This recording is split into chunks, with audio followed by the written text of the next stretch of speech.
Hello everyone. आज बताएंगे कि सेंट्रल एटम का जो हाइब्रिडाइजेशन स्टेट है वो सिंपल ट्रिक से कैसे निकालेंगे। तो यहाँ पर एक फार्मूला है, उस फार्मूला से हम निकाल सकते हैं सेंट्रल एटम का हाइब्रिडाइजेशन स्टेट। तो एक फार्मूला है H equal to half into total valence electron on central atom plus number of monovalent atom minus cation charge plus anion charge. ये फार्मूला याद रखना होगा तो सेंट्रल एटम का हाइब्रिडाइजेशन निकल जाएगा। यहाँ पर H क्या है? H यहाँ पर है number of orbitals participating in hybridisation. तो कौन सा ऑर्बिटल पार्टिसिपेट करते हैं हाइब्रिडाइजेशन में? Atomic orbital. ये जो एटॉमिक ऑर्बिटल होता है sp,d,f ये सब पार्टिसिपेट करते हैं हाइब्रिडाइजेशन में।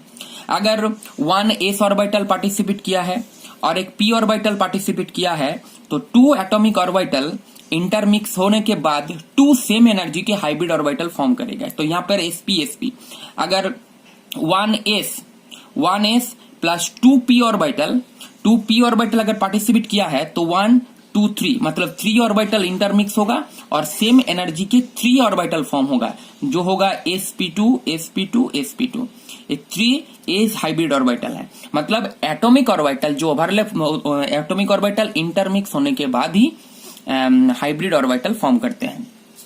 अब यहाँ पर कुछ एज का वैल्यू है, एज का वैल्यू से हम निकाल सकते हैं कि सेंट्रल एटम का हाइब्रिडाइजेशन स्टेट क्या है। जैसे यहाँ पर एज का वैल्यू 2 3 4 5 6 7 अगर होता है तो हाइब्रिडाइजेशन क्या होता है? तो एज का वैल्यू 2 मतलब sp हाइब्रिडाइजेशन, एज का वैल्यू 2 मतलब number of orbital participating in hybridisation 2। तो कौन कौन सा ऑर्बिटल है? एक s और एक p। तो उसका जियोमेट्री भी निकाल सकते हैं, वो मॉलिक्यूल का वो लीनियर होगा। अगर पार्टिसिपेटिंग ऑर्बिटल 3 है तो हाइब्रिडाइजेशन होगा sp2, तो उसका जियोमेट्री होगा ट्राइगोनल प्लेनर। अगर पार्टिसिपेटिंग ऑर्बिटल मतलब एज का वैल्यू अगर 4 है तो पार्टिसिपेटिंग ऑर्बिटल हो गया 4 मतलब 1s और 3p ऑर्बिटल, तो उसका जियोमेट्री भी होगा टेट्राहाइड्रल। ऐसे अगर एज का वैल्यू 5 हुआ तो sp3d हाइब्रिडाइजेशन होगा और उसका जो जियोमेट्री होगा ट्राइगोनल बाइपिरामिडल होगा।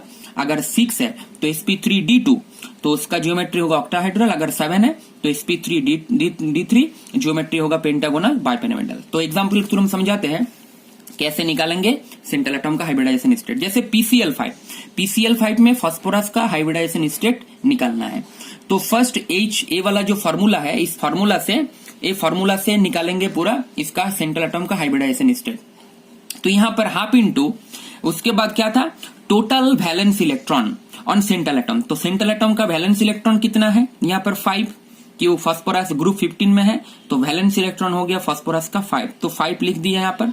उसके बाद नंबर ऑफ मोनोवैलेंट एटम, तो नंबर ऑफ मोनोवैलेंट एटम यहाँ पर क्लोरीन है, क्लोरीन मोनोवैलेंट एटम है इसलिए 5, number of monovalent atom 5 minus cation charge, cation का कोई चार्ज नहीं यहाँ पर और एनायन का भी कोई चार्ज नहीं है तो टोटल वैल्यू हुआ यहाँ पर 5 मतलब एच का वैल्यू 5 हुआ मतलब number of participating orbital in hybridisation हुआ 5।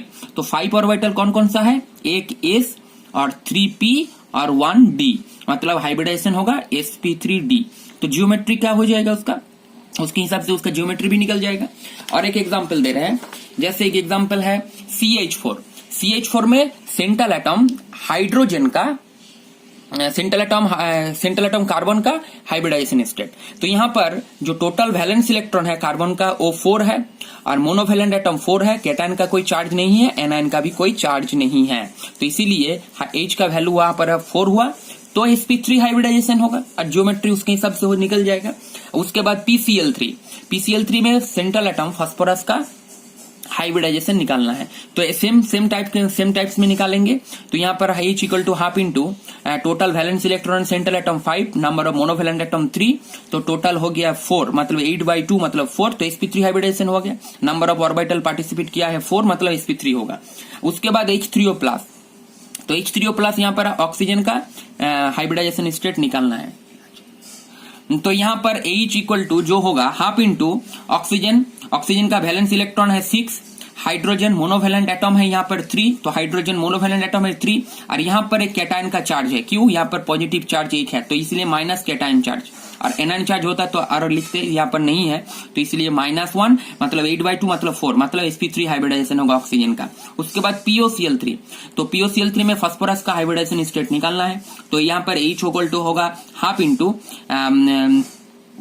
इसका जो वैलेंस इलेक्ट्रॉन है वो 5 है, मोनोवैलेंट एटम 3 है कि ये बाइवैलेंट एटम है, तो इसलिए लिखने का जरूरत नहीं है। मोनोवैलेंट एटम 3 है, कैटायन का कोई चार्ज नहीं है, एनायन का कोई चार्ज नहीं है, तो टोटल वैल्यू H का आएगा 4, मतलब sp3 हाइब्रिडाइजेशन होगा। मतलब ऐसे सिंपल ट्रिक से किसी भी सेंट्रल एटम का हाइब्रिडाइजेशन स्टेट निकाल सकते हैं उस फार्मूला से। ठीक है, थैंक यू।